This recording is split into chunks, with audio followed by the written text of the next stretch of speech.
Welcome, fans, once again to That Was Two with professional wrestling independent referee Brad Livingston. With me today, Grizzly Redwood. Grizzly, how's it going? Hey, what's going on, man? Thanks for having me on. Oh, I'm super excited for this.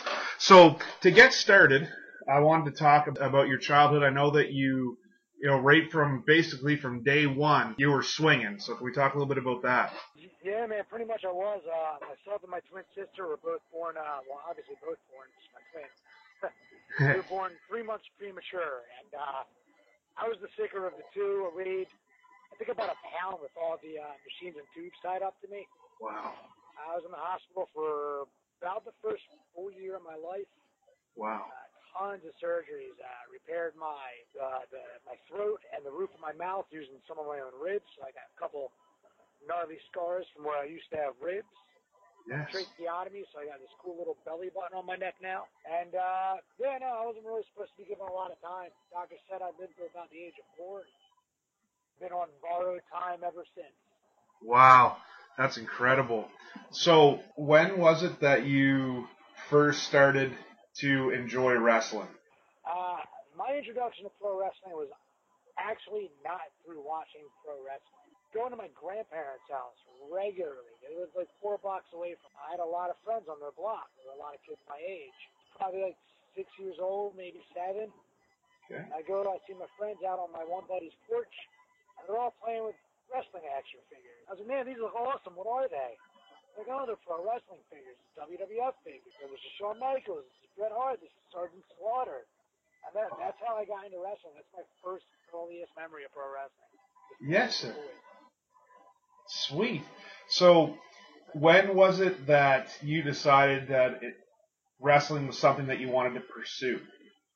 Way later. So I got into it, like I said, around 6 or 7 years old. Crazy Hulkamaniac, like I'm sure most people were my age. And then I fell out of it for a while.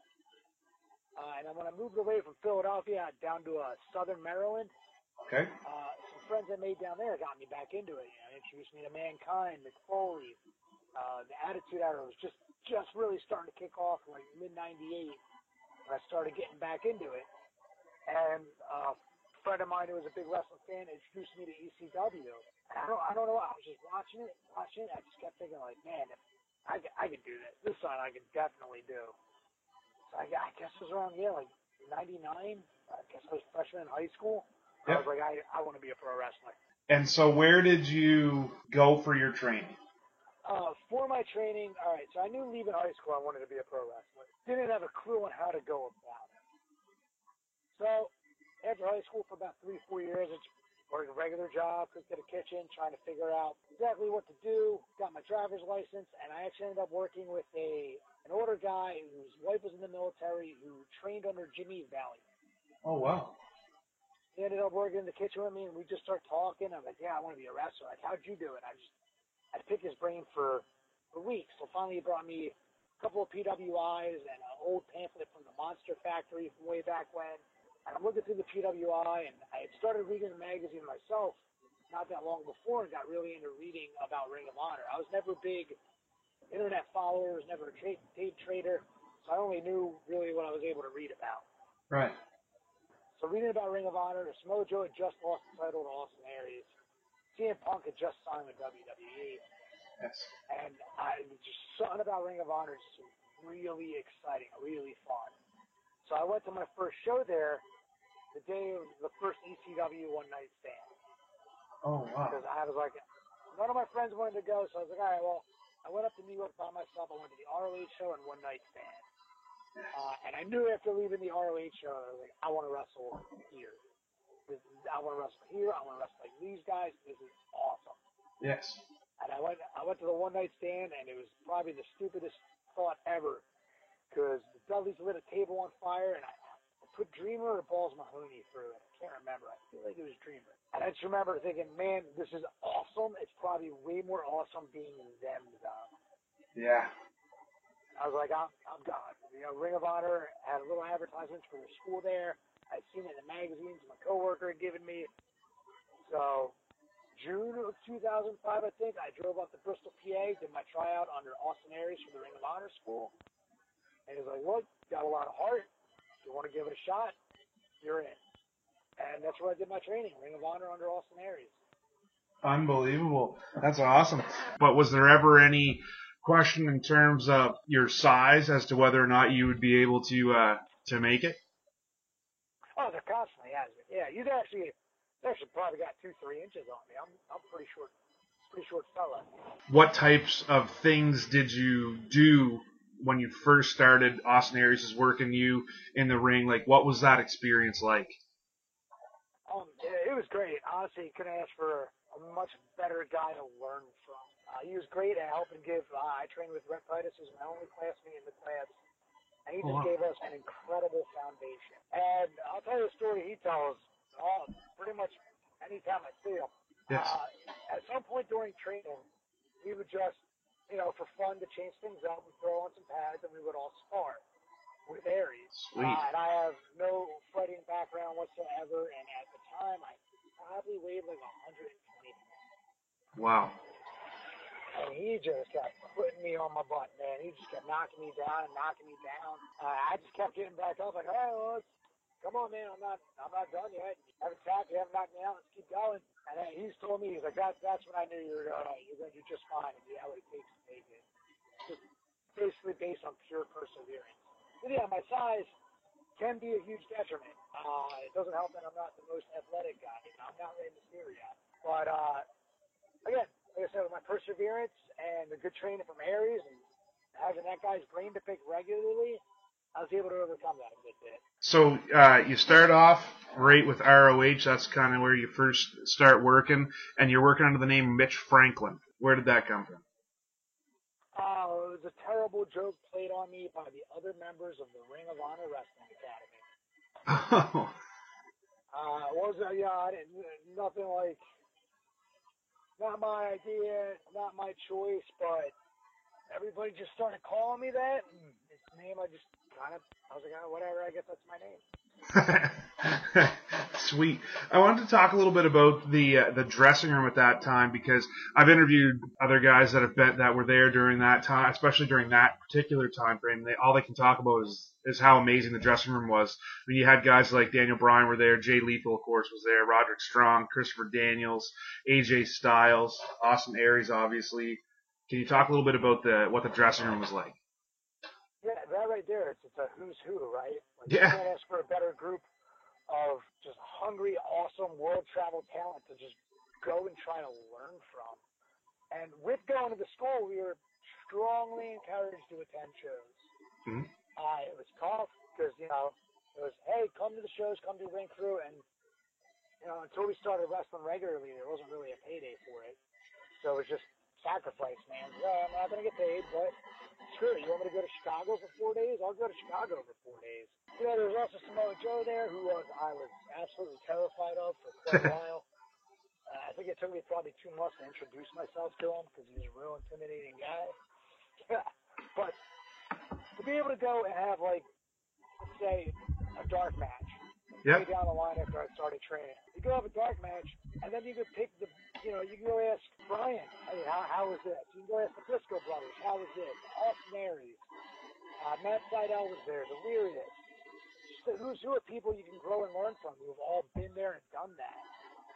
And it was invaluable, man. It's an experience I wouldn't trade for the world. Oh, I mean, just looking at that dressing room, like you said, is just a who's who. In 2006, you worked on the ROH Supercard of Honor against somebody who's been on my show before, Homicide. Can you talk a little bit about the feeling of working the Supercard of Honor so early in your career? Oh, yeah. I had a little joke with some of the other guys from the school. I kept calling myself Main Show Mitch. Because for some reason, Gabe just would throw me out there here and there just to get the crap kicked out of me. Just quick little matches, which was awesome. Invaluable experience. Right. Pretty much what I got when we go to the Ring of Honor school. That day, I very much remember Gabe was in the locker room. He was calling some people together to go over things for the show. Homicide, Brian, Cabana, Mitch Franklin, Austin Aries, come over here. And one of the other students looks at me and goes, one of these things is not like the other. I was like, no kidding. Jeez, man. So it was definitely to that point at that time again, not even a full year into my rest. It was the biggest crowd I ever worked in front of, and it was intimidating, man. Homicide can be an intimidating dude too. Luckily, Yeah. like he's an amazing pro, and I probably had a better match than we should have had with what my experience level was at the time, man. It was nerve wracking, especially being that young into my career. Like I said, under a year in. On one of the biggest shows of the year, and it's still one of the biggest shows of the year. Yeah, definitely. I know that this year's is supposed to be their record setter, I guess, for their in terms of attendance. So yeah, like you were on Ring of Honor Supercard back in 2006. That's massive, especially against a guy like Homicide, like I said. So it was great. I was lucky it was in a town like Chicago that is a very wrestler friendly town, and they didn't give me too much trouble for being so bad. So you worked a lot of dark matches during the 2006-2007 time. Can you talk a little bit about like just the things that you learned over that first year or two of working the dark matches, and especially the talent that you had the opportunity to work with? Yeah, absolutely. Even if it was something where I was wrestling, a lot of it was against fellow guys from the Wrestling Academy. And I can't say enough, we were put in situations, silly ones, where you're like, all right, here's a three-way match with 3 minutes, go out and get over. That alone, failing at that like we did, we failed miserably. That alone is an experience and a learning lesson, all from Gabe, who we were all fortunate enough that he would put us out there for things like that. Like, a lot of us at the time had no business being on a Ring of Honor card at that time, and we weren't ready, we weren't good enough. But we got there quicker than most would, because after those matches where we would fail, we were able to go ask anybody in the locker room. Luckily, like, everybody was so cool and would watch the matches, come up to us and talk to us about it, break it down for us. Gabe would give us input for it. It was amazing. And every time they wanted to take a look at some guys, they'd bring them in, and either one of us would get a shot with them on the main show, or we'd get to work them in a dark match. It was a great experience. Even if we were working people of the same experience level, we all walked away learning. Yeah, it's remarkable to see somebody who's had the opportunity to train at ROH and then work as much as you did. And in 2007, you kind of spread out a little bit, and you started working for a few companies in and around Pennsylvania, New Jersey, NWS for one. I know that you worked for BWO as well. How did those opportunities come about for you? Around end of 2007, beginning of 2008, I decided living in Maryland wasn't cutting it as far as helping me get out there more for wrestling. Mm-hmm. So I moved myself back up to Philadelphia. And a lot of my indie bookings, probably like 99% of them, came from Rhett Titus, was extremely active in New Jersey. Still is, I think. And I just hopped in a car with him. I was spare talent if they needed a spot filled on the show. And you get a lot of opportunities with doing stuff like that, just kind of showing up. Yeah. Well, I mean, that's one of the things. I'm a ref. I've been doing it for about 10 months. I've close to 140 matches in now. And, that was the very first thing that I was told by Rene Dupree. It was my second set of shows. He booked me on a tour, and he said, just go and be there and help set up the ring, help tear down the ring, put up chairs, run and get coffee, do whatever you can. And, people will notice you, and that's exactly what you're saying, just getting in the cars and going and being there like, hey, I can help out. Neat. Yeah, and he's absolutely right, because that was the whole thing with going to the Ring of Honor school is we went to shows, we set up, we tore down, we drove to the next town, we didn't sleep, we'd set up, we'd tear down. Sometimes we wrestled, sometimes we wouldn't. Regardless, we'd spend the show doing security, doing spotlight, seeing a runner for guys who need food or anything, running ringside security, ushering the seats, man. It's just going and doing everything you can to be a part of the process, and it takes so much away from it. And other people will take notice of that. People that care and that truly love pro wrestling take notice of that, and it does come back to you, I think. Yeah, without a doubt. So August of 2007, you work Pele Primo, and you win the ROH Top of the Class Trophy title. Can you talk about not only just winning that, but what that meant for you? Yeah, so the Top of the Class Trophy, I guess, was thrown out there to give us who were doing the dark matches just something to kind of fight for. Instead of just having matches for the sake of having matches, kind of building us into, small storylines here and there. I think Pelly was the second champion. At that time, he had a little feud with the first champion, Davey Andrews. Then he had a little feud with Shane Hagedorn over it. So it was all small little things, but typically the guy who had the trophy got a little more opportunity here and there on the main show. Like if there was a spot open on the main show, it would go to the guy who had the top of the fast trophy. So me getting the opportunity to hold that just meant there was enough faith in me to give me more opportunity elsewhere, regardless of what the role was on the card. It was just to give me an opportunity on the card. Right. So it meant a lot. Does that title still exist? No, I believe old Rhett Titus was the last guy to hold it, and Delirious smashed his face open with it, and then it was gone forever. Yes, sir.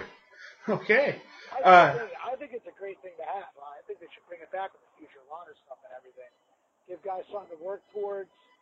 Give people goals to go after. Not a bad thing to have. No, not at all.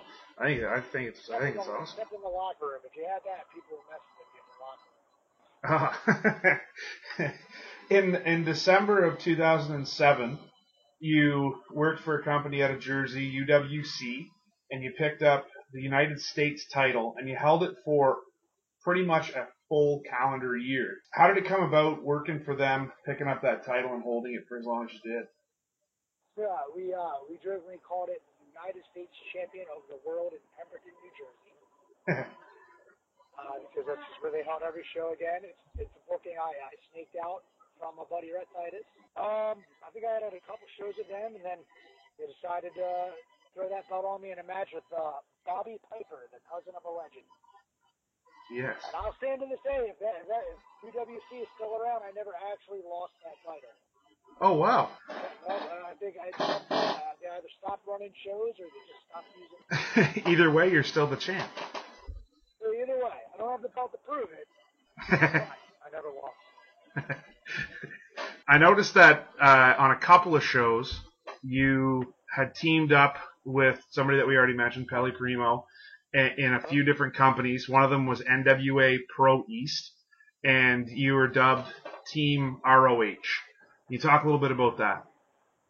Yeah, being thrown into that happened a lot. That happened and stuff like I believe that happened once with Pelly and Rhett during the CZW feud. It would happen here and there for Mike Quackenbush at Chikara for King of Trios. We always thought it was funny when we get billed as Team Ring of Honor because we were by far the lowest on the card in Ring of Honor. We were the affordable Team ROH, I guess. But yeah, it's just something where if guys from the school were on the same show and people needed a tag team, it's kind of a little thrown together tag team. Plus, me and Pelly are pretty much the same size, so I guess it makes sense. Earlier today, I was just watching some clips and watching some stuff that you had done, and I came across the, in my opinion, the infamous September 2008. You come out to work chasing Rants, and you announced that you are now Grizzly Redwood. So how did the gimmick Grizzly Redwood, where did that come from? Who came up with it, etc.? All right, there. I don't know if you've noticed, but there's a theme in my wrestling career of Rhett Titus helping me out a ton. Yes. Like I said, we trained together. I was just in his wedding. To this day, he's one of my best friends. Just did a road trip with him this weekend. Even at the end of the road trip, you kind of want to strangle him. It's kind of what you want to do to your best friend. Rhett came to the school one day with this cockamamie idea that, being Mitch Franklin, you're not getting over, nothing's going on, you're just kind of lingering.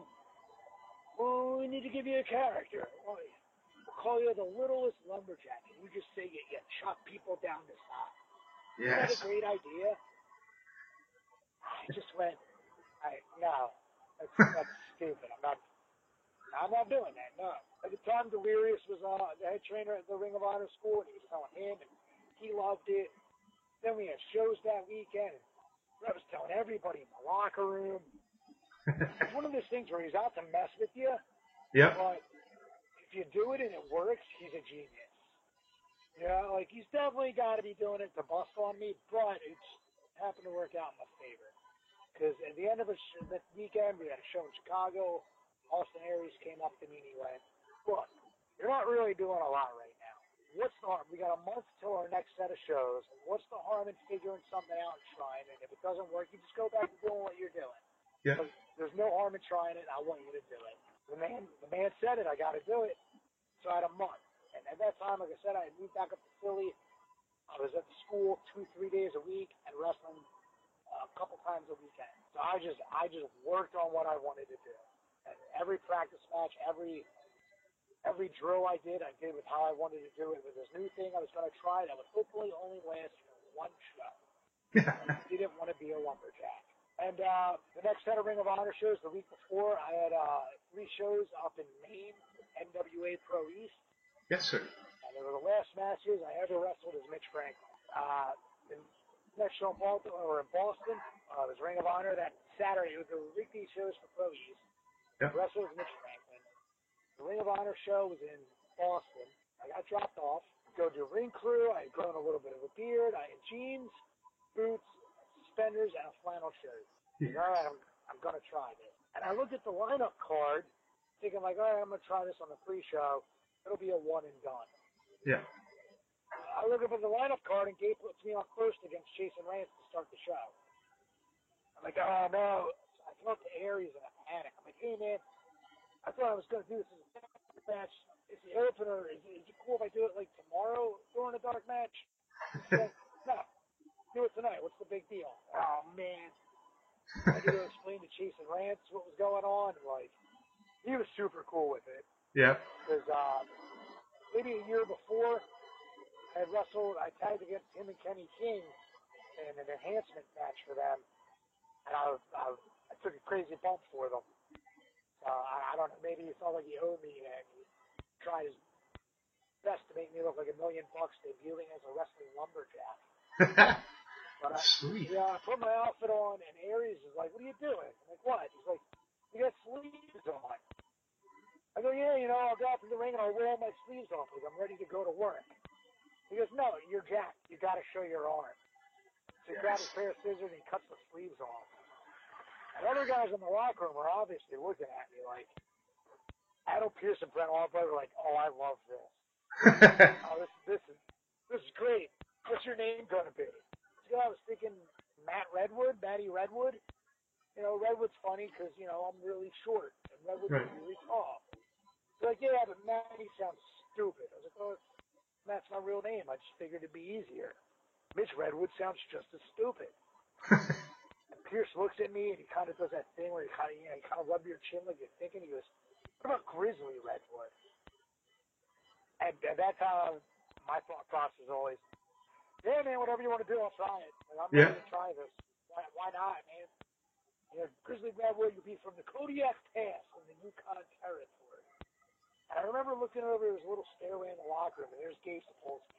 And he's just looking at me. And I just remember him real, lethargically going, "Well, you're going to have to cut a promo to explain this." I was like, "Well," he's like, "Yeah, when you get in the ring, just cut a promo explaining what you're doing." I had never cut an in-ring promo in my life. No. Most of my promo work was just at training. Luckily, Delirious helped me out a lot in my early stages of promos and training, and super fortunately for me, I had Larry Sweeney in the locker room that day. Okay. Because I was like, all right, I'm at this point, I'm about to soil my shorts with nerves. So Jason and I work out the match. Like I said, he went out of his way for me that night. It was really awesome of him. And I went over to Sweeney and I was like, "Look, man, I need help. I don't know what I'm doing. I don't want to start this off and just get booed out of the building because it's so horrible." So he asked me, "Do you have a backstory for this?" I was like, "Kind of." And I told him my idea, and he just elaborated on it. And if you see that promo, that is word for word Larry Sweeney telling me what to say. Yes. He goes, "All right, this is what you say. All right, you got it? Good." I was like, "Can I go it over with you?" He goes, "Yeah, sure." And it would not have gone nearly that well without that dude's help, man. He was, and like later on, like I believe he was instrumental in getting me into Chikara, which was really good for me. Like, he really helped me out a lot, man. Larry Sweeney was the man. Yes. A huge staple for why Grizzly Redwood had like any success at all. Yeah. Just because of how much he helped me with the promo and the character that day. Well, yeah, like I said, I was watching it earlier, and the thing that got me and hooked and brought me into the character was right as soon as you started talking about it, the audience started crapping all over it. They were shut the F up and stuff, and you're just like, just hear me out. Yeah. And then as soon as you were finished, like they were all over it for you. They were rooting you on for the rest of the match, and it was all just you saying, well, I'm going to do this, so everybody just be quiet and let me do my thing, and it was beautiful. You know, lucky for me, I had Delirious, Aries, and Larry Sweeney telling me time and time again, just randomly with other stuff with promos and watching other people do it, I was able to just keep in my mind, hey, when they start yelling, let them yell, Yep. and then we'll quiet down. Right. It was awesome. I had those guys in my corner, and it was the one mental note I was really able to make. I loved it. I thought it screamed to me, that you were buying into the character, and that made the fans buy into it. Because then every time you did your double axe handle to the leg or the single axe handle to the head, like they were popping huge. It was fantastic. Again, I got super fortunate that was in an extremely wrestler-friendly area like Boston. Mm-hmm. You know what I mean? Like, if I was in New York, it might not have gone over so well. You know, I might not have been able to deal with a New York crowd doing that for the first time. But Boston is a very wrestler-friendly area. Definitely. And, of course, like, I'm super excited after this match. I was never over like that in any match I ever had in Ring of Honor, ever. Wow. I never got any kind of response like that. I was through the moon, man. I go to the back and, oh yeah, no, sorry, I didn't watch it. From everybody. Oh, I get it. A couple months after you debuted the Grizzly Redwood, it was a short-lived, but it was for 2 shows anyway. You teamed up with Bushwhacker Luke. What was that experience like working with somebody who has been around for so long? I mean, it's fun, right? Like, I had Bushwhacker Luke's action figure when I was a kid. Actually, goes back to that Titus. For his wedding, since he was becoming a new tag team, I gave him one of the greatest, most fun tag teams of all time as a wedding gift. I gave him the Bushwhacker action figure. Yes. So it was a lot of fun, you know. Luke shows up. I've never seen him show up without wanting to put on his working boots, man. Yes. He never wanted to mail it in and just do a shtick. Like, that dude was there to work. And he was always super sweet, super good to me. One of our matches, he wouldn't let me take a bump. Wow. Which makes no sense. Dude's a great guy, and to this day, still an awesome hard worker if he does get in the ring. And I get to say, you know, I'm one half of the Bushwhackers, so technically, maybe in a small percentage, I'm a Hall of Famer. There you go. Yeah.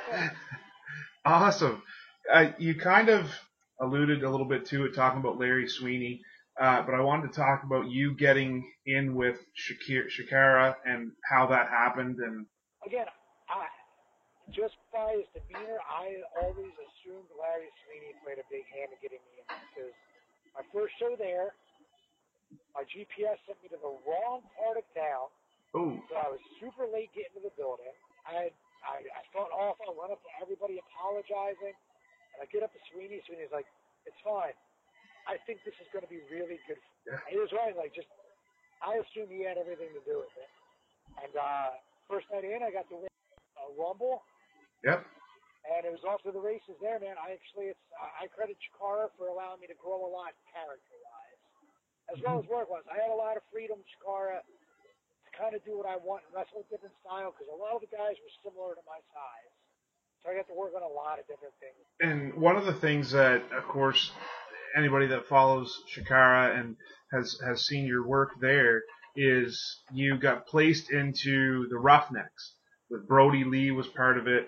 Eddie Kingston was a part of it as well. How did that group come about? I think that was the general for me the first night I went in. Oh wow. Because after we did the Rumble, I had to go cut a promo with Brody coming up. I believe he was telling me good job or something like that, or I forget the exact context of it. But from then on, it was me, him, and Eddie as a trio. I think to get us ready for King of Trios to build up a new team for that. And then at some point, Eddie went on to do his own thing, and it was me and Brody running wild as a tag team for a little bit. Wow. Which Of course. was awesome, man. I love that dude. He's incredibly good. And tagging with him was a lot of fun. Oh yeah. I mean, if people are sitting there going, "Who's Brody Lee?" Obviously, Luke Harper, WWE. Sometimes people don't get that, but hopefully they would. Right, sorry. Hopefully they would. I'm one of those arrogant guys. He's always Brody to me. Oh yeah. Well, I mean I that's. knew him as an indie guy. Yeah. Two guys that you see a lot in your career are Rhett Titus, who you talked a little bit about, and the other is Ernesto Osiris, or Ernie Osiris. Why is it that we see Rhett and Osiris so often in your career? Rhett and I, like I said, we were each other's classmates at the Ring of Honor Wrestling Academy. Yep. We were Austin Aries' first class. It was me and him. That's it. Yes. Another guy showed up and left after a day. A couple other people, I think, were just in and out. And it was just me and him. That's it. That was our class. Wow. And obviously, you're going to get to know somebody a lot. When it came to going to shows, we would travel together. So we were just consistently around each other, and we formed a good friendship. Obviously, over our love of professional wrestling. Yeah. Ernie Osiris was in the class right after us, and we all just had a lot of other stuff in common. So, hey, Ernie, hop in the car with us. That's just pretty much how it happened. And to this day, they're two of my best friends. Wow. Wow. So ROH, and for people that follow ROH, they would know that 2009 was a big year for ROH because they signed on with HDNet, and so they started to get seen a lot more in and around North America. Obviously, started to get a bigger name.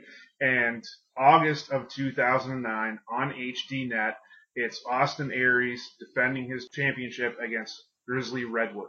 Can you talk about getting the opportunity to work with your trainer, working for the title on HDNet? So that came about, I believe it was all an Austin Aries idea. Yep. He was on the second run as champion, the first two-time Ring of Honor World Champion, and he wanted to do something in like a Ric Flair vein was the gist I got. Okay. Where he would do it and he'd get the low-card guys out there, but he would try to build them up a little bit while beating them and getting good heat because, it just happens to be the low-card talent in the hat, right? Right. And lucky for me, again, Aries has always been a huge supporter of mine. He gave me the honor of being the first guy to compete in the ALL for the title, which is so silly to say I wrestled for the Ring of Honor title. Yes. And probably a forgotten fact, but it's out there. And it was just a lot of fun, man. I learned a lot from that match, too. The right and wrong of it. And he did everything he could to try and build me up, and I think he did. Yeah. Later on in 2010, you worked a lot with the group, The Embassy. In there was Necro Butcher, who you see a lot with. You worked a lot with Necro Butcher on both sides of the ring, working against him in singles competition, working against him in the Embassy, teaming up with him. Talk a little bit about Necro Butcher. Yeah, man, I was absolutely, when Necro Butcher first came in during the Ring of Honor CZW feud, I was absolutely terrified of this guy. He just, you've seen him wrestle, and yeah, he just looks, how he acts in the ring, he just looks like this crazy son of a gun with gigantic hands that would knock you out. So, I was real afraid of him for a while. But then you talk to him, you break the ice a little bit, you get to know him, and I was like, this dude's awesome. Yeah. And he's actually like an extremely intelligent guy, believe it or not. Mm-hmm. And I got to know him, and we became buddies, and he was my go-to guy in the locker room for quite a while to hang out with. I'd go sit with him, get dressed, hang out, bullshit. Oh, sorry. No, go ahead. That's fine. Shoot the breeze. He was my guy for that, and that's how I guess our work relationship started to build too. translated from being buddies in the locker room to throwing it out there in the ring. Unbelievable. Just seeing the guys that you had the opportunity to work with, it's always mind bending. But one of the things I've been extremely fortunate with that, man. Like, again, a lot of that comes from just going to the school, but it also comes from, like we were saying earlier, from putting in a ton of extra work outside of actually in-ring work, on top of putting in the in-ring. Yeah. It came from a lot of that, like just a lot of it. The one thing that I wanted to ask you about, it may not even be memorable for you, I don't know, but I noticed that in December of 2010, you ended up down in Florida working. It was the Jeff Peterson Memorial Cup. I was just wondering if, how that came about and what that was all about. Because I noticed that you had worked Rich Swann, and you were also in a tag match with AR Fox, who New England wrestling fans would know, and of course Lince Dorado was also a part of your team on the second day of that little spiel there in Florida. I was wondering how that came about. I've been working for FIP on and off for a little bit, thanks to their relationship with Gabe. Yep. Supposedly. And I just got a call one day to ask if I was interested in going down to do the Memorial Cup. Obviously, I was stoked to go do it. It was a pretty fun weekend. Working with Rich Swann was a lot of fun. The tag match was Jake Manning on the opposite side of that tag team. Yes, he was on the opposite side with Chris Dickinson. He was. Yeah. That's the day he had gotten just knocked completely unconscious on the floor at one point. No. And I just kept checking on him, and he had to get rushed to the back. And he actually came back out 10 minutes later. We're all on the apron trying to figure out, all right, well, Jake's gone, so we got to change everything. Yeah. He just came out and didn't miss a beat. Wow. He definitely had a major concussion. But he didn't miss a beat and just tore the house down. Yeah. And shortly after that, he tells that story because, the following week I hit him up here and there to see if he was all right. And he's like, well, this is the basis because years later I'd be going down to North Carolina with PWX quite a bit. Yeah. And that was the basis for our tag team. Is that we're going to be a tag team. Yeah. That's actually something someone would do for a tag team partner. You called me, you kept checking on me. But that was a crazy weekend, man. Yeah, because you ended up forming the tag team that you were talking about with him called the Great Outdoors. Am I correct there? Great Outdoors was an extremely fun tag team that we did, I believe, for a couple years down in PWX, the Premier Wrestling Experience, which is still going crazy strong in North Carolina. It's built up so much since the days I was going down there every month. I was just down there this past weekend for the first time in about 4 or 5 years. Reunited with Jake for a little bit. Nice. So 2011 also is another big year for ROH. Sinclair Broadcasting takes over. Can you talk about what that was like being a part of ROH when Sinclair took over the company?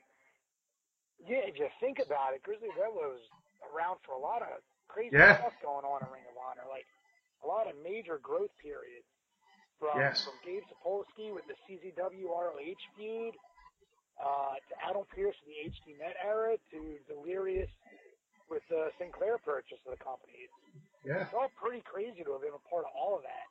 I was a fan of the HDNet period. I had a lot of ability to grow there talent-wise, and I felt like I got a lot of opportunity. When Sinclair first came in, I was still getting a decent amount of opportunity, but it cut off a bit after a while.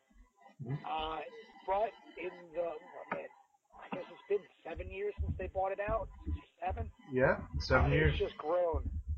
It's just grown so much year by year. If you go to one of those shows now, the production level is just absolutely out of this world.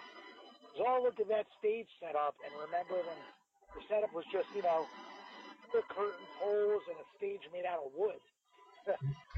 Yeah, you look at some of the old video of Grizzly Redwood, and then you look at the newer video. Even that, like just the quality of it, is head and shoulders. There's not even a comparison. Yeah, no, it's night and day. Sinclair's really doing everything they can to increase the production value. I think they're doing a good job of it. One of the things I wanted to talk to you about is the Charlie Haas incident.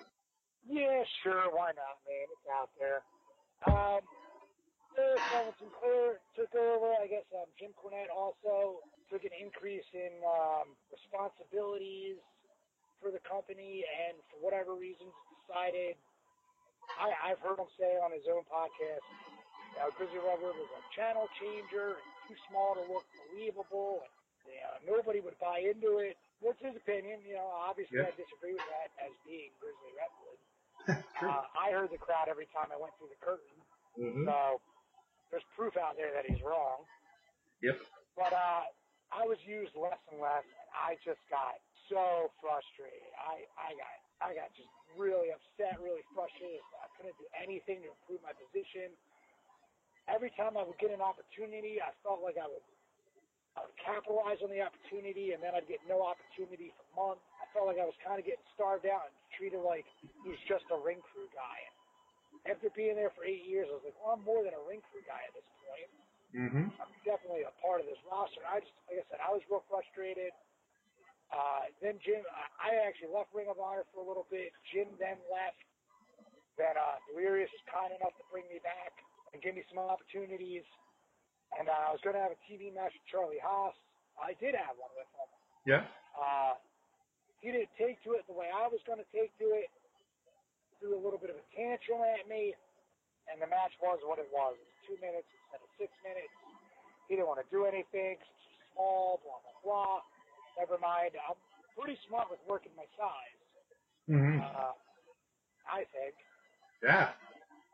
I let that build up in me because he treated me, I guess since he was a WWE guy from the era he was in, he was all about, I guess, hazing the ring crew guys. But at that time, I felt like I was past the hazing point there. I'd been there 8 years.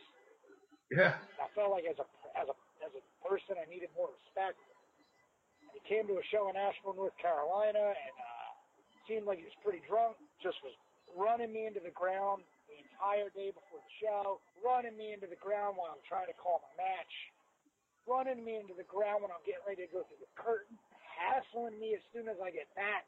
And I tried dishing it back to him, and he just kept throwing it at me and really just grinding at me, At this point, like, I have a short temper as it is. Yep. And obviously, and as a short guy, I've got a pretty big chip on my shoulder about being short, I guess. So I tried walking away from it, and then at one point I just looked at him, and I got real mad. I acted pretty childish, took his hat off his head, kicked it, stepped on it a bunch. Words were exchanged, and he hit me. That was that, man. Yeah. Hindsight, I acted very childishly and very unprofessional. But in the situation that you were in, I mean, you can almost see how that was gonna turn out that way, right? Yeah, hindsight's amazing. Hindsight's great, man. I could definitely play all that over again in my head.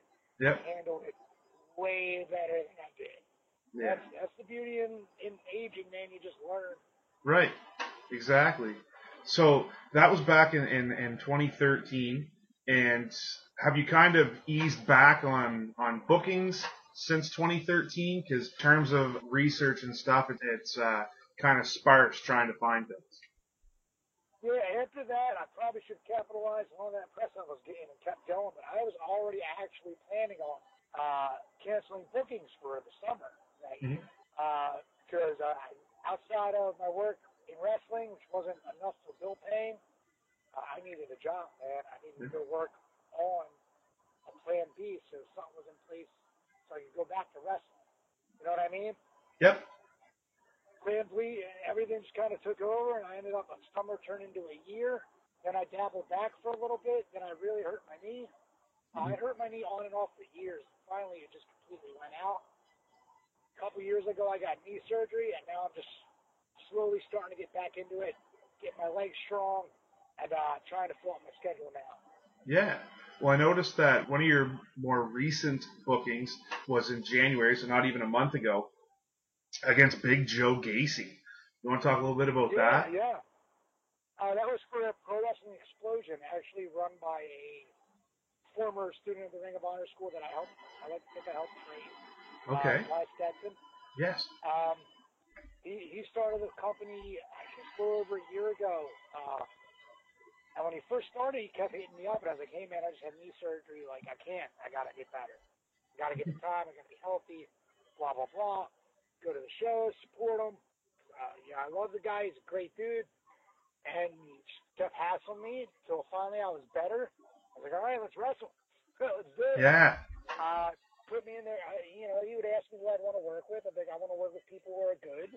Yep. I want to work with people who are as good or better than me. And he's definitely holding up to that. He put me in there with Joe, and it was a fun match. Dude's a pro. Yeah. Joe Gacy amazes me just watching some of the stuff that he does, and I haven't had a chance to sit down and watch that video. Even I don't even know if it's online, but I can just imagine that would have been a fantastic match with the two of you in there. So I was kind of interested to see about that. Probably the most fun I had wrestling in a little while. That's awesome. During your time wrestling, did you have a preference whether you worked singles versus tag? See, it's weird. Like, the tag team with Brody was such a blast. But we were heels. The tag team with Jake Manning, also tons of fun. But we were baby faces. So I got the best of both worlds tag team wrestling. Singles, I was almost always a baby face. So I think I actually prefer tag. Yeah. I feel like I get to be more creative with tag team wrestling.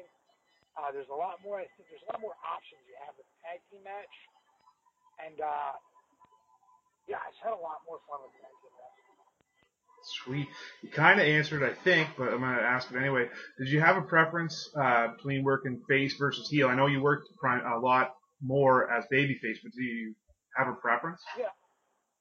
I think the preference just relies on the situation. I'm a very small guy, so certain situations, working as a heel just isn't going to quite fly, or I'd have to be extremely creative to make it work. While working in a tag team makes it a lot easier. I think for the most part, I enjoy working as a heel as far as I feel like I'm more creative when I can do that. Working as a baby face, I feel like I'm more successful doing that. Okay. It's just not really a huge preference. Yeah. They both have their advantages and different advantages, and I think it kind of balances out. Nice. One of the things that I wanted to ask was once you transitioned into Grizzly Redwood, you wore jeans, and a lot of the time you were barefoot. Were there any challenges to either one of those? The jeans weren't really that big of a problem. They were loose fitting enough to where I could move, and like I said, I'm not that athletic anyway, so it's not like I needed the movement for flips or anything. The boots were tough because I didn't have wrestling boots. I bought steel toe boots. I couldn't find boots that looked like that without steel toes in them. So that was tough. Yeah. It didn't last long because storyline-wise, Ernie Osiris burnt my boots. Set them on fire. Yes, sir. So that's why I went barefoot. And I actually really enjoyed wrestling barefoot. It legitimately toughened my feet up. I saved money on buying boots, saved money on buying socks. Yeah. I think barefoot was a lot of fun. I really enjoyed it. But I also was prone to getting bad cuts on my foot from the turnbuckles. So, again, pros and cons. Yeah. For you as a worker, what makes for a good referee? Just not getting in the way. Good communication if you have time cues. Good communication if you need him to relay anything to an opponent. Yep. Yeah, communication and not being in the way. But there's a lot more to that too. If you look at a guy like Todd Sinclair, he just adds so much to a match. Yeah. And just by body language, he just adds a lot. Same with a guy like Bryce. He's very different than Todd and matches. Well, I cannot thank you enough. Before we wrap it up, I wanted to give you the opportunity. If bookers wanted to get a hold of you, how could they get a hold of you? If you have any merch out there, how can fans get a hold of that? And also, fans of Grizzly Redwood, where can they catch you in the upcoming near future? For merchandise-wise, go check out ProWrestlingTees.com/TheRedwood for some awesome T-shirts. And hopefully soon you'll be seeing me regularly in places like PWX. See me in Pro Wrestling Explosion, and hopefully I got some other big stuff cooking going that I can't quite talk about yet. Right on. Well, we'll definitely be keeping an eye out for you. Once again, thank you so much for taking the time to sit down and chat with me. Hey, thanks for having me on, man. I really appreciate it. It was so much fun. Once again, fans, Brad Livingston for That Was Two with Grizzly Redwood.